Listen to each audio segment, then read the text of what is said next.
يا فايز، أنا لما قبلت أجوزك أختي صباح ما كنتش أتصور إنك تعمل هالعملة المشينة هذه. كيف ترفع إيدك عليها يا فايز؟ كيف؟ يا زياد يا أخوي، هذه مرتي وأنا حر فيها، ما تتدخل في حياتي بالله عليك. اسمع يا فايز، أخطائك زادت كتير وأنا ساكت عليك. إيش؟ أنت بتهددني يا زياد؟ أنا ما بتهدد. أنا ما بهددكش، أنا مانع عنك ابني حامد. ما تنساش إنه في الشرطة، ولو عرف باللي بتعمله ما راح يسكت لك. رحت واخذت مصاري الحجة وما رجعتهاش. نقلت أرض أختي صباح باسمك وقلنا ماشي، هم حرين، وحق مية البير ما بتدفعهاش لفارس، الزلمة بيجي ياخذها مني. هذا كتير كتير يا أخوي، اللي فينا مكفينا، الله يرضى عليك. يا صباح، يا صباح،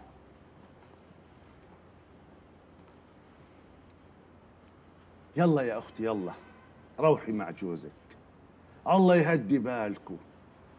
مع السلامة.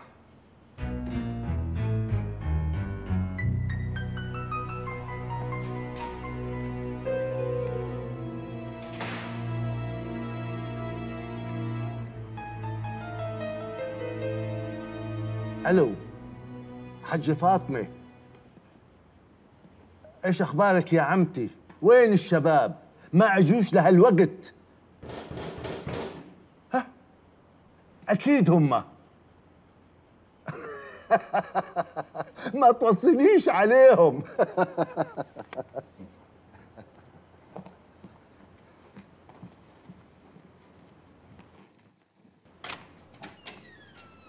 ناجي بيه، اهلا اهلا وسهلا ناجي بيه. مساء الخير يا عم زياد. مساء الخير يا ناجي بيه، اتفضلوا اتفضلوا يا جماعه. معلش طبنا عليك كده زي القدر المستعجل، اتعشى من الحاج فاطمه تكون شرحت لك الموقف. ما تقولش كده يا ناجي بيه، البيت بيتكو. ما تاخذونيش يا جماعه، الاولاد برا بس انتم ببيتكم. يعني اللي بيحب ياكل اشي او يشرب اشي يتفضل، المطبخ هناك. اجعله عامر ابو زياد. تسلم يا ناجي بيه تسلم. انا داخل اعمل شاي، حد عايز شاي؟ يلا روح. ايه يا ابطال، هتضلوا واقفين كده؟ ايه لا، يلا يلا غيروا ملابسكم، الغرف فوق بالطابق الثاني، وكل واحد يلبس الجلابيه يلي على قده. اعتبروا حالكم ببيتكم، انا عندي شباب زيكم، الله يخليكم ويديمكم. اتفضلوا اتفضلوا. يا هلا يا اهلا وسهلا بيكم، اتفضل اتفضل ناجي بيه، اتفضل يا اهلا وسهلا ناجي بيه، اهلا وسهلا شرفتنا. والله كلك كرم يا عم زياد. تسلم تسلم. والله وحشتني مصر. انت تشرفنا في مصر في اي وقت يا عم زياد. ناديني ابو طارق. ابو طارق؟ مين طارق فضول يا ابو طارق؟ الاول على اليمين. ده صغير؟ لا، ابني الكبير البكر، اول خلفتي،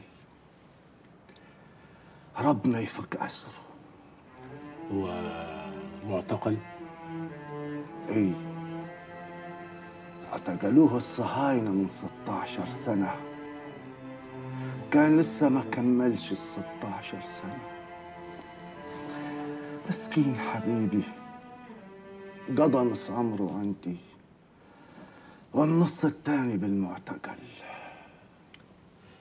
ربنا يفك اسره ان شاء الله.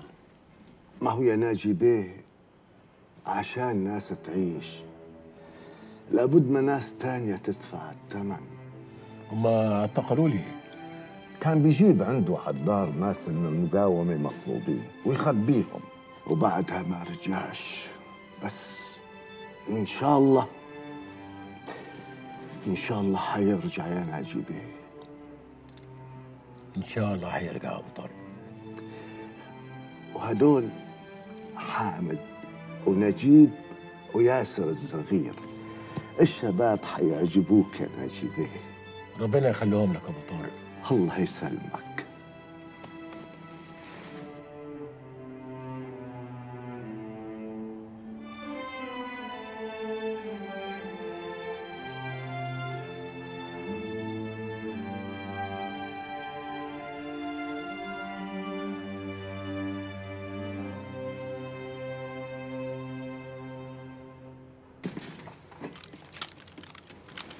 يا نهار اسود، ده البيت كله سلاح. يا ابني فاكر نفسك في شرم؟ الناس دي بتتضرب كل يوم، يعني لازم يكون عندهم سلاح يدافعوا بيه عن نفسهم. وأعدوا لهم ما استطعتم من قوة ومن رباط الخيل ترهبون به عدو الله وعدوكم.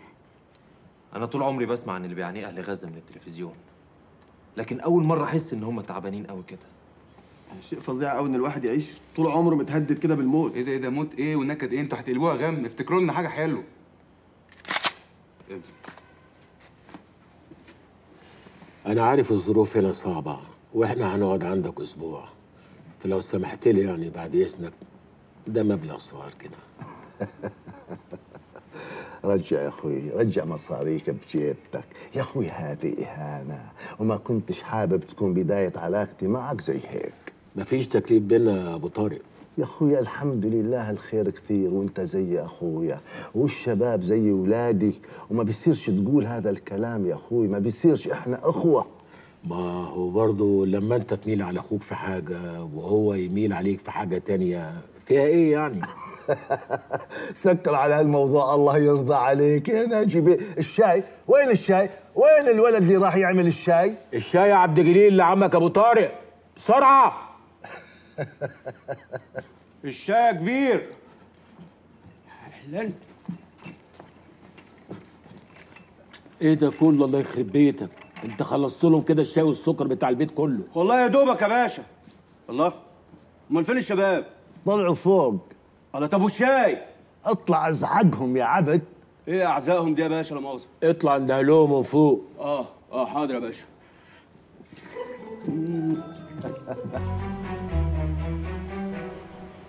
اسمع يا ناجي بيك، أنا ما بعرفش تفاصيل، بس أنا واثق من إنكم رح تعملوا إشي كبير لهالوطن، واللي بيجي لحد هان وشايل كفنه على إيده لازم يعرف إنه إحنا كلنا بخدمته.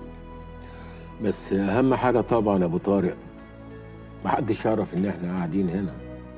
ما تحكلش هم يا ناجي بيك، بيت زياد ما فيش حدا يسترجي يقرب منه.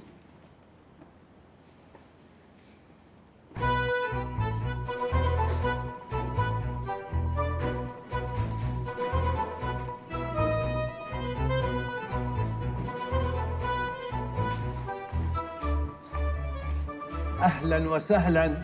اليوم 28 شعبان، يعني ربنا رايد نصوم رمضان مع بعض.